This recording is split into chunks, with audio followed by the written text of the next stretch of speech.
Video കാണുന്ന എല്ലാവർക്കും നമസ്കാരം. ഞാൻ ഇന്നുണ്ടാക്കുന്നത് കായും ചേനയും വെച്ചിട്ട് ഒരു നല്ല വറവാണ്. കഞ്ഞിയുടെ കൂടെയും ചോറിൻ്റെ കൂടെയെല്ലാം നന്നായിട്ട് കഴിക്കാൻ പറ്റുന്നതും നല്ല ടേസ്റ്റുള്ളതുമായ ഒരു വറവാണ് ഉണ്ടാക്കുന്നത്. കായും ചേനയും ഞാൻ ഏകദേശം ഒരേ വലിപ്പത്തിലാണ് ഇവിടെ മുറിച്ച് വെച്ചിട്ടുള്ളത്. ഞാനിന്ന് മൺചട്ടിയിലാണ് വേവിക്കുന്നത്. മൺചട്ടിയിലേക്ക് കായ ഇട്ട് കൊടുത്തു. അതിൻ്റെ കൂടെ തന്നെ ചേനയും ചേർത്ത് കൊടുത്തു. ഇനി നമുക്കിതിലേക്ക് മഞ്ഞൾപ്പൊടി 1/2 ടീസ്പൂണ്. ഞാൻ തിളപ്പിച്ച വെള്ളമാണ് ഉപയോഗിക്കുന്നത്. തിളച്ച വെള്ളത്തിൽ പച്ചക്കറി പെട്ടെന്ന് വെന്ത് കിട്ടും. നമ്മുടെ പണി എളുപ്പത്തിൽ തീരും. ഏകദേശം ഇത്ര മതി. മഞ്ഞൾപ്പൊടി ചേർത്തതല്ലേ, ഒന്ന് നന്നായിട്ട് ഇളക്കി കൊടുക്കുക. തിളക്കുന്നത് വരെ ഹൈ ഫ്ലെയിമിൽ വെച്ച് കൊടുക്കുക. തിളച്ചതിന് ശേഷം മീഡിയം ഫ്ലെയിമിൽ വെച്ച് കൊടുക്കുക. തിള വന്നിട്ടുണ്ട്. നമുക്ക് തീ നന്നായി കുറച്ച് കൊടുക്കാം. മൺചട്ടിയിൽ നിന്ന് തിള വന്നുകൊണ്ടേയിരിക്കും. ഏറ്റവും കുറച്ച് വെച്ചാൽ മതി ചട്ടിയിൽ നിന്ന്. തീ നന്നായി കുറച്ച് വെച്ചിട്ടുണ്ട്. നമുക്ക് അടച്ചു കൊടുക്കാം. ചേന തിളക്കാൻ തുടങ്ങിയിട്ട് 5 മിനിറ്റ് കൃത്യമായിട്ടുണ്ട്.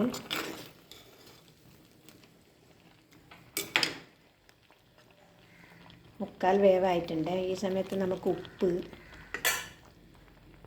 ചേർത്ത് കൊടുക്കും. ഞാനിവിടെ കാന്താരി ചതച്ചത്, വെളുത്തുള്ളിയും കാന്താരിയും ചതച്ച് വെച്ചിട്ടുണ്ട്.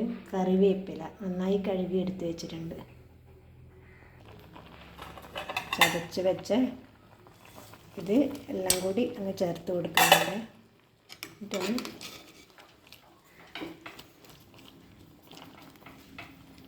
ഇളക്കി അടച്ചു കൊടുക്കുക. തീ കുറച്ച് തന്നെയാണുള്ളത്, കൂട്ടിക്കൊടുക്കുന്നില്ല. നമുക്ക് തുറന്ന് നോക്കാം. ഞാൻ ഇടയ്ക്കിതൊന്ന് തുറന്ന് നോക്കിയിനി. ഈ ഒരു വെള്ളം ഇതിലുണ്ട്. ഈ വെള്ളം ഇവിടെ നിന്നോട്ടെ. ഇത് ചെറിയ ഈർപ്പത്തോടെയാണ് നല്ല ടേസ്റ്റ് ഉണ്ടാവുക. നമുക്ക് സ്റ്റൗ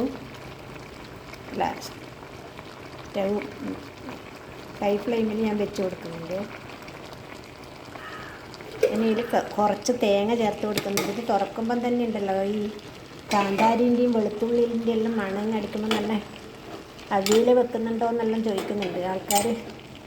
നല്ല മണമാണ്. തേങ്ങ ചൂടാകുന്നത് വരെ ഞാൻ ഇവിടെ തന്നെ നിന്ന് ഇളക്കുന്നത് കൊണ്ട് ഹൈ ഫ്ലെയിമിലാണ് വെച്ചിട്ടുള്ളത്. തേങ്ങയൊന്ന് നന്നായിട്ട് ചൂടായി കഴിഞ്ഞാൽ നമുക്ക് സ്റ്റൗ ഓഫ് ചെയ്യാം. കുറച്ച് കൂടുതൽ വെന്ത് പോയി കേട്ടോ. ഞാനൊരു തേങ്ങയിൽ ഉരിച്ച് ചേരുമ്പോൾ കൂടുതൽ വെന്ത് പോയി.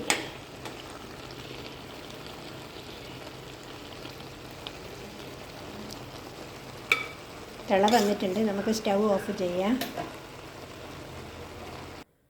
വറുത്തിടാൻ ഞാൻ ചീനച്ചട്ടി വെച്ചിട്ടുണ്ട്.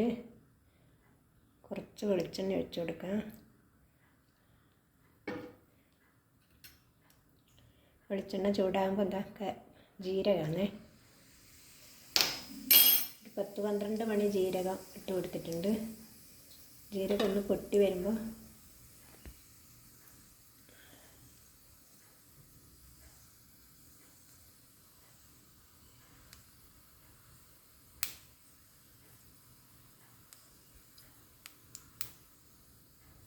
പൊരിഞ്ഞ് വന്നിട്ടുണ്ട്. നമുക്ക് അന്നേരം കടുക് ഇട്ട് കൊടുക്കാം.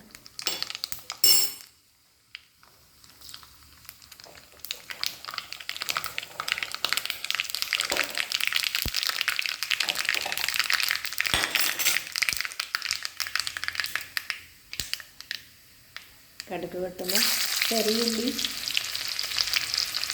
ചേർത്ത് കൊടുക്കുന്നുണ്ട്.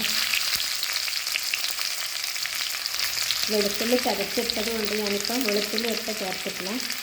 അതിൻ്റെ കൂടെ തന്നെ ഉണക്കമുളക്, കറിവേപ്പില.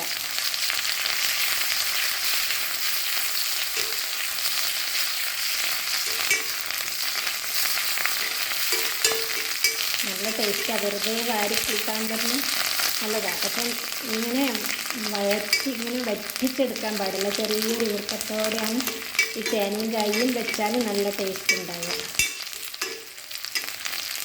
ഫ്രൈ ആക്കും പോലെ ആക്കിയാൽ അധികം കഴിക്കാൻ കഴിയില്ല. വെറുതെ കഴിക്കാം. ഇതാണ് കഞ്ഞീൻ്റെ കൂടെ എല്ലാം ചോറിൻ്റെ കൂടെ എല്ലാം കഴിക്കാൻ എനിക്കിഷ്ടം.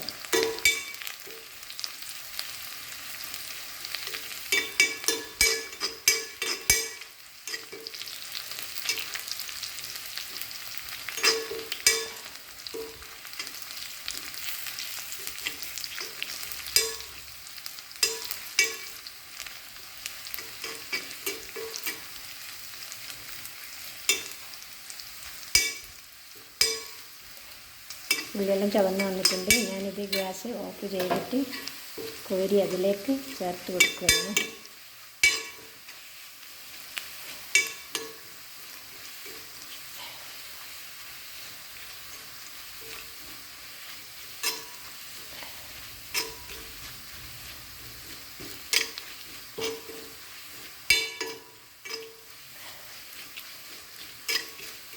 ഈ സമയത്ത് ചേർത്ത് കൊടുക്കാം.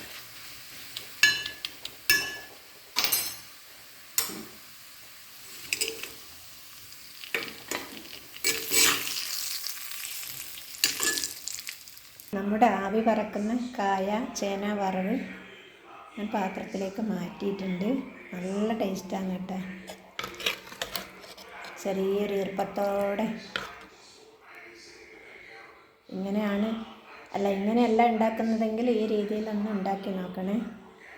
വീഡിയോ കാണുന്ന എല്ലാവർക്കും നന്ദി, നമസ്കാരം.